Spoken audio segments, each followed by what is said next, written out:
Now, it is logical to assume that this $9 billion is literally coming out of the existing $10 billion deposit. However, this is actually not the case. What really happens is that the $9 billion is simply created out of thin air on top of the existing $10 billion deposit. This is how the money supply is expanded. As stated in modern money mechanics, of course they, the banks, do not really pay out loans from the money they receive as deposits. If they did this, no additional money would be created.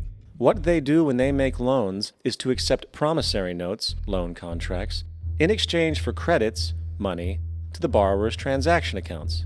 In other words, the $9 billion can be created out of nothing simply because there is a demand for such a loan and that there is a $10 billion deposit to satisfy the reserve requirements. Now, let's assume that somebody walks into this bank and borrows the newly available $9 billion. They will then most likely take that money and deposit it into their own bank account. The process then repeats, for that deposit becomes part of the bank's reserves. 10% is isolated, and in turn 90% of the $9 billion, or $8.1 billion, is now available as newly created money for more loans.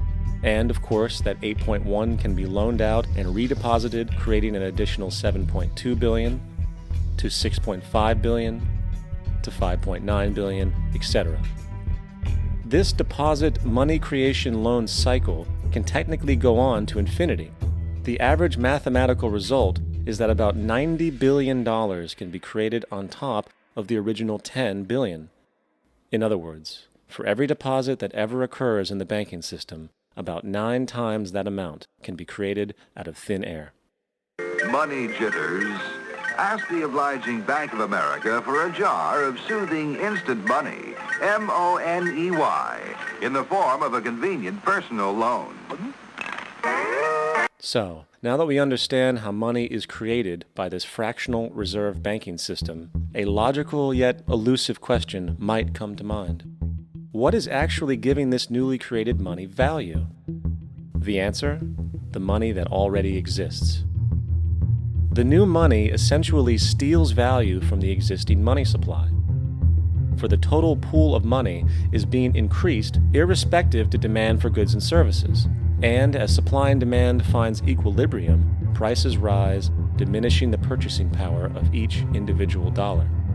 This is generally referred to as inflation, and inflation is essentially a hidden tax on the public. What is the advice that you generally get? And that is inflate the currency. They don't say debase the currency. They don't say devalue the currency. They don't say cheat the people who are saved. They say lower the interest rates. The real deception is when we distort the value of money. When we create money out of thin air, we have no savings, and yet there's so-called capital.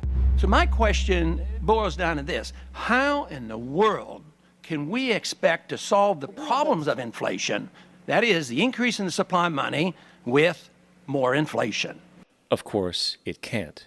The fractional reserve system of monetary expansion is inherently inflationary. For the act of expanding the money supply, without there being a proportional expansion of goods and services in the economy, will always debase a currency.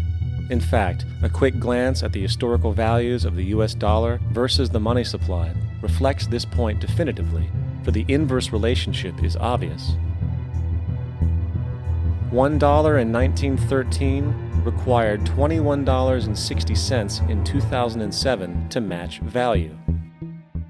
That is a 96% devaluation since the Federal Reserve came into existence. Now, if this reality of inherent and perpetual inflation seems absurd and economically self-defeating, hold that thought, for absurdity is an understatement in regard to how our financial system really operates. For in our financial system, money is debt, and debt is money. Here is a chart of the U.S. money supply from 1950 to 2006. Here is a chart of the U.S. national debt for the same period. How interesting it is that the trends are virtually the same.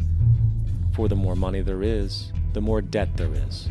The more debt there is, the more money there is. To put it a different way, every single dollar in your wallet is owed to somebody by somebody. For remember, The only way the money can come into existence is from loans. Therefore, if everyone in the country were able to pay off all debts, including the government, there would not be $1 in circulation.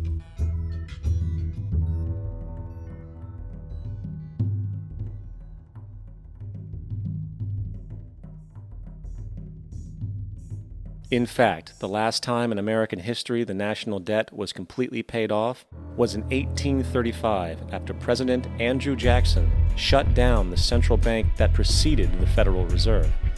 In fact, Jackson's entire political platform essentially revolved around his commitment to shut down the central bank, stating at one point, "The bold efforts the present bank has made to control the government are but premonitions of the fate that awaits the American people should they be deluded into a perpetuation of this institution or the establishment of another like it." Unfortunately, his message was short-lived, and the international bankers succeeded to install another central bank in 1913, the Federal Reserve.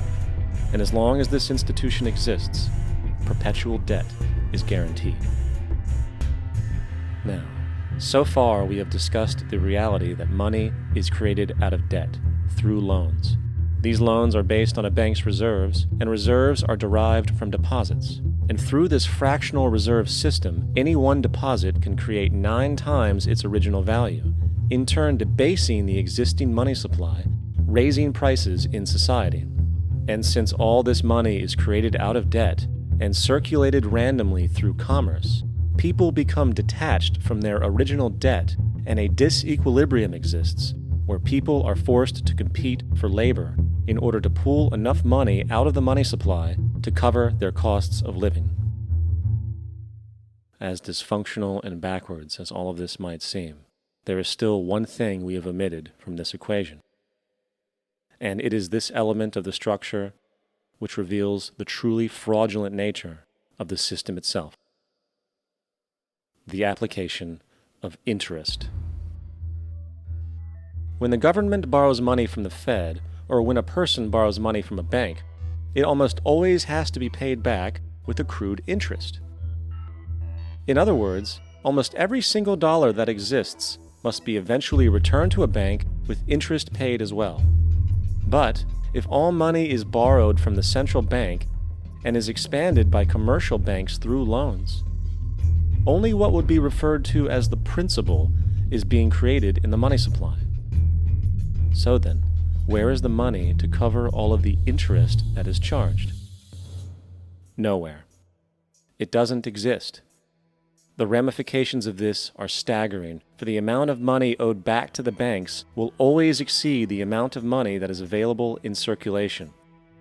This is why inflation is a constant in the economy, for new money is always needed to help cover the perpetual deficit built into the system, caused by the need to pay the interest.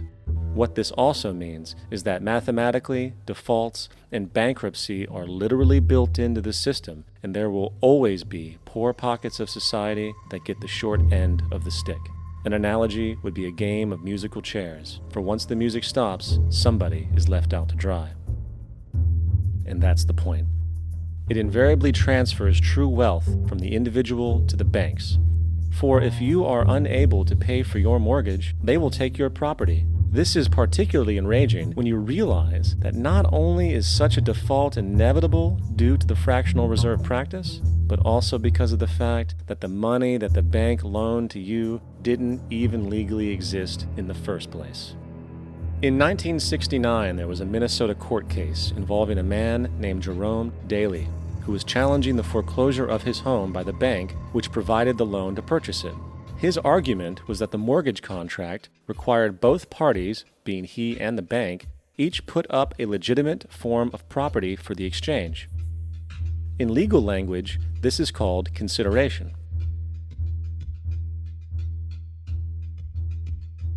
Mr. Daly explained that the money was, in fact, not the property of the bank, for it was created out of nothing as soon as the loan agreement was signed. Remember what modern money mechanics stated about loans? What they do when they make loans is to accept promissory notes in exchange for credits. Reserves are unchanged by the loan transactions, but deposit credits constitute new additions to the total deposits of the banking system. In other words, the money doesn't come out of their existing assets. The bank is simply inventing it, putting up nothing of its own except for a theoretical liability on paper. As the court case progressed, the bank's president, Mr. Morgan, took the stand, and in the judge's personal memorandum, he recalled that the plaintiff, bank's president, admitted that, in combination with the Federal Reserve Bank, did create the money and credit upon its books by bookkeeping entry. The money and credit first came into existence when they created it. Mr. Morgan admitted that no United States law or statute existed which gave him the right to do this. A lawful consideration must exist and be tendered to support the note.